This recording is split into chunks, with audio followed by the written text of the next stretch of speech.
দিবা গো কি রে তুমি এনে পড়েছো কে কি রে সাইডে বুঝে পড়েছো জামগা বাপের বাড়ি জামগা কে বাবা দেবে কে তুমি আমার বিবাহ বার্ষিকী একটা গিফট কিছু দাও না আমি জামগা দিবনি গিফট লাগে গিফট দিমু কি আছে তাই সকালবেলায় যে ফুলকপি দিলাম ওটা হয় নাই তাহলে চলো আমরা হোটেল থেকে খাইয়ে নিয়ে গিয়ে আমার এগুলোতে হাসা দিলা তো আমি তবু বললাম না আজকে। রাগ করো কে চলো হোটেল থেকে খাইয়ে নিয়ে গিয়ে চলো না না আমি যাবো চলো না। রাগ করো না চলো তুমি আমার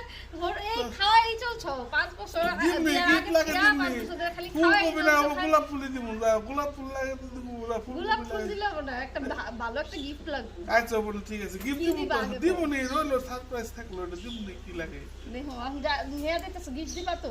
এখন না দেখো আনতে দিমু আগে তো হবো না আগে হোটেলে তো চলো চলো হোটেলে কথা দাও একটা ও গিফট দিবা ও দিব গিফট দিমু যা চাই না হলে গিফট তো চাই না হলে না ওটা গিফট সারপ্রাইজ ঠিক আছে ও হোটেল থেকে খাই